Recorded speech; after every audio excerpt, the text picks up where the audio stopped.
Hi everyone, ഇന്ന് നമുക്ക് ancient ഹിസ്റ്ററിയിലെ stone age എന്ന ടോപ്പിക്ക് പഠിക്കാം. സ്റ്റോൺ ഏജ് എന്താണെന്ന് മനസ്സിലാക്കാൻ വേണ്ടിയിട്ട് ആൻഷ്യൻ ഹിസ്റ്ററിയെ എങ്ങനെ ഡിവൈഡ് ചെയ്തെന്ന് ആദ്യം നോക്കാം. എവിഡൻസ് വെച്ചിട്ടാണ് നമ്മൾ ഏതൊരു കാര്യവും മനസ്സിലാക്കുന്നത്. അത് മെറ്റീരിയൽ എവിഡൻസ് ആവാം, അല്ലെങ്കിൽ ലിറ്റററി എവിഡൻസ് ആവാം. എക്സ്കവേറ്റ് ചെയ്ത് കിട്ടുന്ന മെറ്റീരിയൽസ് ആണ് മെറ്റീരിയൽ എവിഡൻസ്. നമ്മൾ പത്രത്തിലൊക്കെ കാണാറില്ലേ, സ്വകാര്യ സ്ഥലത്ത് കുഴിച്ചപ്പോൾ പുരാതന മൺപാത്രങ്ങളോ നാണയങ്ങളോ ഒക്കെ ലഭിച്ചു എന്നൊക്കെ. അതാണ് മെറ്റീരിയൽ എവിഡൻസ്. റൈറ്റിങ്സോ ബുക്സോ ഒക്കെയാണ് ലിറ്റററി എവിഡൻസ് എന്ന് പറയുന്നത്.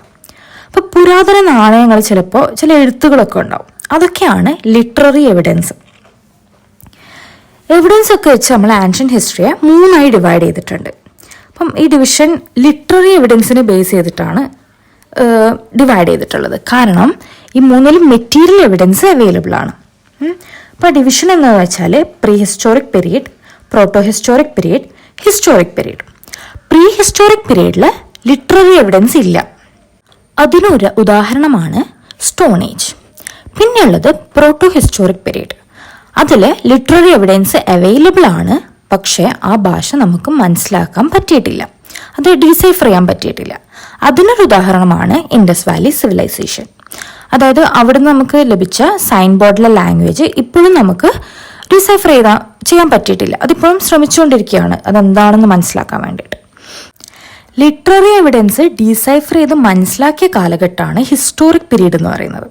അതായത് വേദിക് ഏജ് മുതൽ പിന്നീട് അങ്ങോട്ടുള്ള കാലമൊക്കെയാണ് ഹിസ്റ്റോറിക് പീരീഡിൽ എന്ന് പറയുന്നത്. അതായത് ഇനി എപ്പോഴെങ്കിലും ഇൻഡസ് വാലി സിവിലൈസേഷനിലെ ലാംഗ്വേജ് ഡീസൈഫർ ചെയ്താൽ അത് പിന്നെ പ്രോട്ടോ ഹിസ്റ്റോറിക് പീരീഡിൽ വരില്ല, പിന്നെ അതെന്താവും, ഹിസ്റ്റോറിക് പീരീഡിലായിരിക്കും. വേറെ ഉദാഹരണങ്ങൾ ഹിസ്റ്റോറിക് പീരീഡിൽ പറഞ്ഞാൽ ഋഗ്വേദ, സാമവേദ, യജുർവേദ, അഥർവവേദ, പുരാണ, ഉപനിഷത്ത് അങ്ങനെ തുടങ്ങുന്നു. ഇങ്ങനെ പോകുന്നതാണ് ഹിസ്റ്റോറിക് പീരീഡ്. അതായത് വേദിക് ഏജ് മുതൽ ബാക്കിയുള്ള കാലഘട്ടം മൊത്തം വരും. സ്റ്റോൺ ഏജിന് നമുക്കൊരു ലോങ് പീരീഡാണ് ആക്ച്വലി സ്റ്റോൺ ഏജ്. അതായത് പ്രീ ഹിസ്റ്റോറിക് പീരീഡിൽ സ്റ്റോൺ ഏജ് എന്ന് പറയുന്നത് ഒരു വലിയ ലോങ് പീരീഡാണ്. അപ്പം അതിനെ നമ്മൾ വീണ്ടും മൂന്നായി ഡിവൈഡ് ചെയ്യും. Palaeolithic age, mesolithic age, neolithic age. Lithic എന്ന് വെച്ചാൽ സ്റ്റോൺ എന്നാണ്. പാലിയോ എന്ന് വെച്ചാൽ ഓൾഡ്, അതായത് old stone age. Mesolithic age എന്ന് പറഞ്ഞാൽ മീസോ എന്ന് വെച്ചാൽ late, late stone age. New means new stone age. അങ്ങനെ ഈ സ്റ്റോൺ ഏജിനെ നമ്മൾ മൂന്നായി ഡിവൈഡ് ചെയ്യാം. ഈ വീഡിയോയിൽ നമുക്ക് പാലിയോലിത്തിക് ഏജിനെ കുറിച്ച് കൂടുതൽ പഠിക്കാം. 3.5 മില്യൺ വർഷങ്ങൾ മുമ്പ് മുതൽ 10,000 വർഷങ്ങൾക്ക് മുമ്പ് വരെയുള്ള ആ കാലഘട്ടമാണ് പാലിയോലിത്തിക് ഏജ് എന്ന് പറയുന്നത്. ഈ കാലയളവിനെ മനുഷ്യൻ്റെ ജീവിത രീതി വെച്ച് എങ്ങനെയാണ് അവർ ആ ടൈമിലുള്ള ജീവിത രീതി എന്ന് വെച്ചാൽ നമുക്ക് വീണ്ടും ഈ പാലിയോലിത്തിക്കിനെ മൂന്നായിട്ട് ഡിവൈഡ് ചെയ്യാൻ പറ്റും. അതാണ് lower palaeolithic period, middle palaeolithic period, upper palaeolithic period. അപ്പോൾ ഈ ലോവർ പാലിയോലിത്തിക് പീരീഡ് എന്ന് പറയുന്ന 3.5 മില്യൺ വർഷങ്ങൾക്ക് മുമ്പ് മുതൽ 1,00,000 വർഷം മുമ്പ് വരെയുള്ള കാലഘട്ടമാണ് lower palaeolithic period. Middle palaeolithic period എന്ന് പറഞ്ഞാൽ 1,00,000 വർഷങ്ങൾക്ക് മുമ്പ് മുതൽ 40,000 വർഷങ്ങൾ മുമ്പ് വരെയാണ്. അപ്പർ പാലിയോലിത്തിക് പീരീഡ് എന്ന് പറയുമ്പോൾ 40,000 വർഷങ്ങൾക്ക് മുമ്പ് മുതൽ 10,000 വർഷങ്ങൾക്ക് മുമ്പ് വരെയാണ്. അപ്പോൾ 10,000 വർഷങ്ങൾക്ക് മുമ്പ് വരെ എന്ന് പറയുമ്പോൾ 8000 BC വരെയാണ് ആ കാലഘട്ടം, 8000 BC വരെയുള്ളത്. അപ്പോൾ ഈ ഡിവിഷനിൽ നമ്മൾ ശ്രദ്ധിച്ചാൽ ഒരു കാര്യം കാണാം. ആദ്യ കാലഘട്ടത്തിൻ്റെ കാലയളവ് എന്ന് പറയുന്നത് ഭയങ്കര ലോങ് ആണ്, വളരെ വലുതാണ്. പിന്നീട് അത് കുറഞ്ഞു വരും. മിഡിലാവുമ്പോൾ കുറച്ചും കൂടെ കുറയും, അപ്പുറമാകുമ്പോൾ വീണ്ടും കുറയും. അപ്പം അതിൻ്റെ ഒരു റീസൺ എന്ന് പറയുന്നത് ചേഞ്ചസിൻ്റെ വേഗത കൂടുന്നതെന്നാണ് അതിൻ്റെ റീസൺ. അപ്പോൾ ഓരോരോ ചേഞ്ചസ് വെച്ചിട്ടാണ് നമ്മൾ ഈ ഡിവൈഡ് ചെയ്തിട്ടുള്ളത്. അപ്പോൾ നമുക്ക് മനുഷ്യൻ്റെ ഒരു ഇവല്യൂഷനും ഈ പീരീഡിൽ നടക്കുന്നുണ്ട്. അപ്പോൾ അത് നമുക്ക് നോക്കാം, ആ ചേഞ്ചസ് നമുക്ക് നോക്കാം. അപ്പോൾ ഇന്ത്യയിൽ ആദ്യത്തെ മനുഷ്യനെ കണ്ടെത്തിയെന്ന് പറയുന്നത് 5 ലക്ഷം വർഷങ്ങൾക്ക് മുമ്പാണ്, അതായത് ലോവർ പാലിയോലിത്തിക് പീരീഡിൽ. അപ്പം 1.7 മില്യൺ വർഷങ്ങൾക്ക് മുമ്പ് തന്നെ ഹോമോ ഇറക്ടസ് എന്ന മനുഷ്യ സ്പീഷീസ് ഉണ്ട്. അപ്പോൾ ഈ ഹോമോ ഇറക്ടസ് ആണോ ആദ്യത്തെന്ന് ചോദിച്ചാൽ അല്ല. അതിനു മുമ്പ് തന്നെ 4.4 മില്യൺ വർഷങ്ങൾക്ക് മുമ്പ് മുതൽ 1.8 മില്യൺ വർഷങ്ങൾക്ക് മുമ്പ് വരെ ഹ്യൂമൻ ലൈക്ക് സ്പീഷീസ് ഉണ്ടായിരുന്നു. അതിനെയാണ് നമ്മൾ ഹൊമിനിഡ്സ് എന്ന് പറയുന്നത്. ഹൊമിനിഡ്സ് അതിനൊരു എക്സാമ്പിളാണ് ഓസ്ട്രലോപിക്കത്തസ് ജീനസിൽ വരുന്നത്. അപ്പം മനുഷ്യരുടെ പൂർവികരെ ഒരു ക്ലോസർ രൂപമാണ് ഹോമിനിൻസ്, അതായത് ഹോമിനിഡ്സ് കഴിഞ്ഞിട്ടുള്ളതാണ് ഹോമിനിൻസ്. അപ്പം 2 മില്യൺ വർഷങ്ങൾക്ക് മുമ്പാണ് ഹോമോ ഹിബിൽ എന്ന സ്പീഷീസ് വരുന്നത്. ഇത് അപ്പം നമ്മൾ ഇങ്ങനെ ഇത് കഴിഞ്ഞിട്ട് അങ്ങനെ ഒന്ന് കഴിഞ്ഞിട്ട് അടുത്തത് എന്നല്ല, പല ഏരിയയിലായിട്ടാണ്. അപ്പം ചിലത് കോയിൻസൈഡ് ചെയ്യും, പല ഏരിയയിലായിട്ടാണ് വരുന്നത്. 1.7 വർഷങ്ങൾക്ക് മുമ്പാണ് ആഫ്രിക്കയിലാണ് ആദ്യം ഹോമോ ഇറക്ടസിനെ കണ്ടെത്തിയത്. അപ്പം ഈ ഹോമോ ഹിബിലും ഹോമോ ഇറക്ടസും ഒക്കെ ലോവർ പാലിയോലിത്തിക് പീരീഡിലുള്ളതാണ്. യുറേഷ്യയിൽ 3.7 ലക്ഷം വർഷങ്ങൾക്ക് മുമ്പ് ഉണ്ടായിരുന്ന ഒരു ഹ്യൂമൻ സ്പീഷീസാണ് ഡെനിസോവ് എന്ന് പറയുന്നത്. അത് 30,000 വർഷങ്ങൾക്ക് മുമ്പ് വരെ അതുണ്ടായിരുന്നു, പിന്നെ അത് ഡിസപ്പിയർ ആയി. അപ്പം ലോവർ പാലിയോലിത്തിക് പീരീഡ് മുതൽ അപ്പർ പാലിയോലിത്തിക് പീരീഡ് വരെ മാത്രമേ എന്തുണ്ടായിരുന്നുള്ളൂ, ഡെനിസോവൻസ് ഉണ്ടായിരുന്നിട്ടുള്ളൂ. പിന്നീടാണ് നിയാൻഡർതാൽസ് വരുന്നത്. നിയാൻഡർതാൽസ് പലരും മുമ്പ് കേട്ടിട്ടുണ്ടാവും. ഇപ്പോഴുള്ള ഹോമോസാപ്പിയൻസിന്റെ ജസ്റ്റ് മുമ്പുള്ള സ്പീഷീസാണ് നിയാൻഡർതാൽസ്. അതിൻ്റെ കാലഘട്ടം എന്ന് പറയുന്നത് 1.3 മില്യൺ വർഷങ്ങൾക്ക് മുമ്പ് മുതൽ 40,000 വർഷം മുമ്പ് വരെയാണ്. അതായത് ലോവർ മുതൽ അപ്പർ വരെയുള്ള കാലഘട്ടം. അതിൻ്റെ ഇവല്യൂഷനാണ് ഹോമോസാപ്പിയൻസ്. അപ്പർ പാലിയോലിത്തിക് പീരീഡിന്റെ തുടക്കമാണത്. ഹോമോസാപ്പിയൻസ് ആണ് മോഡേൺ ഹ്യൂമൻ ബീയിങ് എന്ന് പറയുന്ന സ്പീഷീസ്. പാലിയോലിത്തിക് പീരീഡ് പ്ലീസ്റ്റോസീൻ പീരീഡായിട്ട് കോയിൻസൈഡ് ചെയ്യുന്നുണ്ട്. അപ്പോൾ എന്താണ് പ്ലീസ്റ്റോസീൻ പീരീഡ്? പ്ലീസ്റ്റോസീൻ പീരീഡ് എന്ന് പറഞ്ഞാൽ ഐസേജ് ആണ്. അപ്പോൾ ആക്ച്വലി പ്ലീസ്റ്റോസീൻ പീരീഡിൻ്റെ കാലയളവ് 16 മില്യൺ വർഷങ്ങൾക്ക് മുമ്പ് മുതൽ 10,000 വർഷങ്ങൾക്ക് മുമ്പ് വരെയാണ്. ഐസേജ് എന്ന് പറഞ്ഞാൽ ഭൂമിയുടെ മെജോറിറ്റി ഏരിയയും ഐസ് ഷീറ്റ് വെച്ച് കവറായിട്ടുള്ള കാലഘട്ടമാണ്. എസ്പെഷ്യലി ഹയർ ആൾട്ടിറ്റ്യൂഡിൽ ഐസാണ് ഉണ്ടാവുക. പാലിയോലിത്തിക് ഏജിൽ മുഴുവൻ ഐസേജ് കാലഘട്ടമാണ്. അതായത് lower palaeolithic, middle palaeolithic, upper palaeolithic 3 ice age പീരീഡാണ്. ലോവർ പാലിയോലിത്തിക്കിനെ കുറിച്ച് നമുക്കിനി കൂടുതൽ പഠിക്കാം. അപ്പം ആ ടൈമിൽ അവർ കൾട്ടിവേഷനെ കുറിച്ചൊന്നും കൂടുതൽ അവർക്കറിയില്ല. അതിനൊരു എവിഡൻസും നമുക്ക് ലഭിച്ചിട്ടില്ല, അങ്ങനെ അവർ കൾട്ടിവേറ്റ് ചെയ്തിട്ടാണ് ഭക്ഷണം കഴിച്ചതെന്നൊക്കെ. പിന്നെ അതുപോലെ തന്നെ വീട് വെച്ച് താമസിക്കാനുള്ള നോളജൊന്നും അവർക്കില്ല. നമുക്ക് ലഭിച്ച എവിഡൻസ് അവർ കേവ്സിലും റോക്ക് ഷെൽട്ടേഴ്സിലുമാണ് അവർ താമസിച്ചെന്നുള്ളത്. അത് ഗുഹാമനുഷ്യർ, നമ്മൾ പറയുന്ന ഗുഹാമനുഷ്യർ. അതിനൊരു എക്സാമ്പിളാണ് ബേലാൻ വാലി. ബേലാൻ വാലി അതായത് UPയിലെ മിർസാപൂർ എന്നുള്ള ലൊക്കേഷനിലാണ് നമുക്ക് ആ ഒരു എവിഡൻസ് കിട്ടിയിട്ടുള്ളത്. അതുപോലെ തന്നെ വേറെയും എവിഡൻസ് ഉണ്ട്. സോൺ റിവർ വാലി, അതിപ്പം പഞ്ചാബ്, അതായത് പാകിസ്ഥാൻ പഞ്ചാബിലുള്ള ഒരു ഏരിയയാണ്. Thar desert, Kashmir, Mewar plains, Saurashtra, Gujarat, central India, Deccan plateau.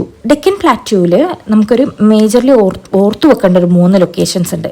അതൊന്ന് തമിഴ്നാട്ടിലെ അതിരമ്പക്കം, കർണാടകയിലെ ഹുൻസ്ഗി, കർണാടകയിലെ യദുർവാദി. ഈ 3 ലൊക്കേഷൻസ് മുമ്പും എക്സാമിനൊക്കെ ചോദിച്ചൊരു ലൊക്കേഷൻസ് ആണ്. അപ്പോൾ ഇത് 3 ഓർത്ത് വെക്കാം.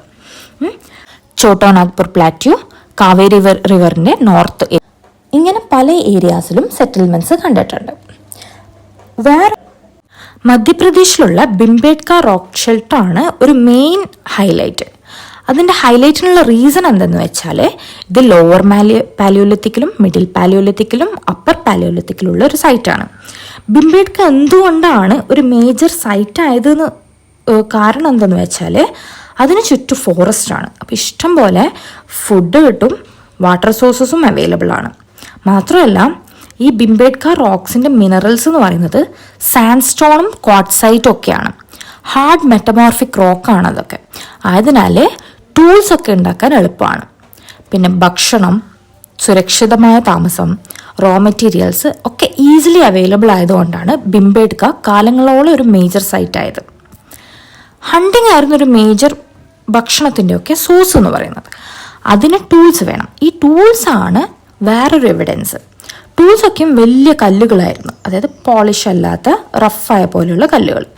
സൈഡിൽ നിന്ന് ചെറിയ ചെറിയ പാർട്ട് പൊട്ടിച്ചെടുത്ത്, അതായത് കല്ലുകൾ തമ്മിൽ കൂട്ടിയടിച്ചിട്ട് ചെറിയ ചെറിയ പാർട്ട് പൊട്ടിച്ചെടുത്ത് മാറ്റിയ ഒരു വലിയ കല്ലാണ് ഒരു ടൂൾസായിട്ട് ഉപയോഗിച്ചത്. അതിനെ കോർ എന്ന് പറയും. പൊട്ടിച്ച് കളയുന്ന ചെറിയ പീസിനെ നമ്മൾ ഫ്ലേക്ക് എന്ന് പറയും. അപ്പോൾ കോർ ബേസ്ഡ് ആയിട്ടുള്ള ടൂൾസ് ആയിരുന്നു പാലിയോലിത്തിക്, അതായത് ലോവർ പാലിയോലിത്തിക്കിലെ മനുഷ്യന്മാർ ഉപയോഗിച്ചിരുന്നത്. അതിന് ഉദാഹരണമാണ് ഹാൻഡ് ആക്സസ്. അതൊരു എൻഡ് കുറച്ച് ഷാർപ്പായ പോലെ ട്രയാങ്കുലർ പറയാം. ക്ലീവേഴ്സ്, ഒരു റെക്ടാങ്കുലർ അല്ലെങ്കിൽ സ്ക്വയർ പോലെയുള്ള ക്ലീവേഴ്സ്.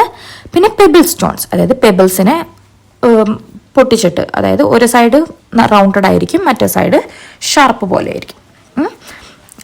അപ്പം ഇങ്ങനെയുള്ളതൊക്കെയാണ് അവർ ഉപയോഗിച്ചിരുന്ന ടൂൾസ്. അപ്പം ഈ ടൂൾസ് ഇന്ത്യയിൽ മാത്രമല്ല, വെസ്റ്റ് ഏഷ്യയിലും യൂറോപ്പിലും ആഫ്രിക്കയിലും ഒക്കെ കണ്ടുകിട്ടിയിട്ടുണ്ട്. ഇനി നമുക്ക് മിഡിൽ പാലിയോലിത്തിക് പീരീഡ് നോക്കാം. വീണ്ടും ഐസ് ഏജ് ആണ്. തീ, അതായത് ഫയർ ഇൻവെൻറ്റ് ചെയ്തത് ഈ പീരീഡിലാണ്. നമുക്ക് കൾട്ടിവേഷൻ്റെയോ ഡൊമസ്റ്റിക്കേഷൻ്റെയോ വീലിൻ്റെയോ കണ്ടുപിടിച്ചതായിട്ടോ ഒരു തെളിവും നമുക്ക് ഈ കാലഘട്ടത്തിൽ ഇല്ല. അപ്പം അതുകൊണ്ട് അതൊന്നും ഇല്ല എന്നാണ് നമുക്ക് അനുമാനിക്കാം. ഇവരുടെ ജീവിത രീതി ലോവർ പാലിയോലിത്തിക് പീരീഡിൻ്റെ ആ കാലഘട്ടത്തിലുള്ള അവരുടെ പോലെ തന്നെ കണ്ടിന്യൂഷൻ തന്നെയാണ്. പിന്നെ ഇതൊക്കെയാണ് സെറ്റിൽമെൻറ്റ്സിൻ്റെ ഉദാഹരണം. പിന്നെ ഈ ടൈമിൽ നടക്കുന്നത് എന്തെന്ന് വെച്ചാൽ, ട്രോപ്പിക്സിൽ മഴ കൂടി എന്ന് പറയുമ്പം ഐസേജിൻ്റെ ഡിക്ലൈൻ ആണ് അത് സൂചിപ്പിക്കുന്നത്. മുമ്പ് ഉപയോഗിച്ച കോർ ബേസ്ഡ് ടൂൾസിൻ്റെ കൂടെ ഫ്ലേക്ക് ബേസ് ആയിട്ടുള്ള ടൂൾസിൻ്റെയും ഉപയോഗം കൂടി. അതിനൊരു പെർട്ടിക്കുലർ ഷേപ്പ് ഒക്കെ വരാൻ തുടങ്ങും. അതായത് സ്ക്രേപ്പേഴ്സ്, ബോറേഴ്സ് എന്നൊക്കെ. സ്ക്രേപ്പേഴ്സ് എന്ന് പറഞ്ഞാൽ ചെറിയ കല്ല്, നേരത്തെ നമ്മൾ ക്ലീവേഴ്സിൻ്റെ ഒക്കെ ചെറിയ രൂപം, ഹാൻഡ് ആക്സസിൻ്റെ ഒരു ചെറിയ രൂപമാണ് ബോറേഴ്സ് എന്നൊക്കെ പറയുന്നത്. ഇനി നമുക്ക് അപ്പർ പാലിയോലിത്തിക് പീരീഡ് നോക്കാം. ഐസേജിൻ്റെ ലാസ്റ്റ് ഫേസ് ആണ് അപ്പർ പാലിയോലിത്തിക് പീരീഡ്. ക്ലൈമറ്റ് കുറച്ചുകൂടെ ചൂടായി. ആദ്യത്തെ ഗുഹാചിത്രങ്ങളുടെ എവിഡൻസ് നമുക്ക് അപ്പർ പാലിയോലിത്തിക് പീരീഡിൽ നിന്നാണ് ലഭിച്ചത്. അതിനർത്ഥം അവരപ്പോഴാണ് വര തുടങ്ങിയെന്നല്ല, മുമ്പ് മണ്ണിലോ മറ്റോ ആയിരിക്കും വരച്ചിട്ടുണ്ടാവുക. അത് റീറ്റെയിൻ ചെയ്തിട്ടില്ല എന്ന് മാത്രമാണ് ഇതിലുള്ളത്. കൂടാതെ കുറച്ചുകൂടി കാര്യങ്ങൾ ചിത്രത്തിൽ നിന്ന് നമുക്ക് മനസ്സിലാക്കാനും പറ്റി. ക്ലൈമറ്റ് കുറച്ചും കൂടി ചൂടായി എന്ന് പറഞ്ഞല്ലോ. അപ്പം അതിൻ്റെ ഒരു ഇതാണ്, താർ ഡെസേർട്ടിൽ വരൾച്ച കൂടിയപ്പോൾ ആൾക്കാർ കുടിയേറിപ്പോവാൻ തുടങ്ങി. അതുപോലെ ബെലാൻ വാലിയിലെ തദ്ദേശീയമല്ലാത്ത കാട്ടുമൃഗങ്ങളുടെ, അതായത് വടക്ക് പടിഞ്ഞാറൻ നിന്ന് കൊണ്ടുവന്ന കാട്ടുമൃഗങ്ങളുടെയും ഷീപ്പിൻ്റെയും ഗോട്ടിൻ്റെയും ഒക്കെ എല്ലുകൾ കിട്ടി. അപ്പോൾ ഡൊമസ്റ്റിക്കേഷൻ, അതായത് മൃഗങ്ങളെ വളർത്തി പരിപാലിക്കാൻ തുടങ്ങിയെന്ന് മനസ്സിലാവും. പിന്നെ ഡൊമസ്റ്റിക്കേഷന് വേറൊരു എവിഡൻസ് ആന്ധ്രാപ്രദേശിൽ നിന്ന് ലഭിച്ചിട്ടുണ്ട്. അവിടെ എല്ലുകളിൽ നിന്ന് ടൂൾസ് ഉണ്ടാക്കിയിട്ടുണ്ട്. അപ്പം സിമിലർ ആയിട്ടുള്ള പല ടൂൾസും എല്ലുകളിൽ നിന്ന് ഉണ്ടാക്കിയപ്പോഴാണ് അവിടെ ഡൊമസ്റ്റിക്കേഷൻ ഉണ്ടെന്ന് പറയാൻ പറ്റുക. പിന്നെ ടൂൾസിൻ്റെ രൂപത്തിൽ വീണ്ടും മാറ്റം വന്നു, കുറച്ചും കൂടെ അഡ്വാൻസ്ഡ് ആയി. അതായത് അതിനെ മൂർച്ചേറി, ബ്ലേഡ്സ്, അതായത് ബ്യൂറൈൻസ്, അതൊക്കെ ആയി. ബ്യൂറൈൻസ് എന്ന് പറഞ്ഞാൽ സ്ക്രൂ ഡ്രൈവറിനെ പോലെ വരുന്ന ഒരു ഷേപ്പാണ്. കല്ലുകളിൽ മരത്തിൻ്റെ ഹാൻഡിൽ പിടിപ്പിക്കാനൊക്കെ ഉപയോഗിക്കാം. പിന്നെ സൈറ്റ്സ്, 550 പരം സൈറ്റ്സ് ഉണ്ട്. അപ്പം ഇതൊക്കെയാണ് അതിൽ വരുന്ന സൈറ്റ്സ് എന്ന് പറയുന്നത്.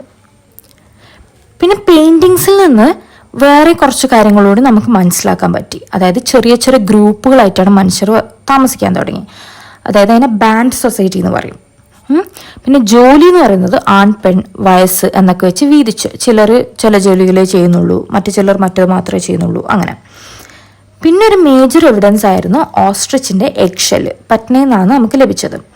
അപ്പോൾ ചിലപ്പോൾ ആ സമയത്ത് ഓസ്ട്രിച്ച് ഇന്ത്യയിൽ ഉണ്ടായിരിക്കാം. ഇത്രയും ആണ് പാലിയോലിത്തിക്കിനെ കുറിച്ച് പഠിക്കാനുള്ളത്. അടുത്ത വീഡിയോയിൽ മീസോലിത്തിക്കും നിയോലിത്തിക്കിനെ കുറിച്ച് നമുക്ക് പഠിക്കാം.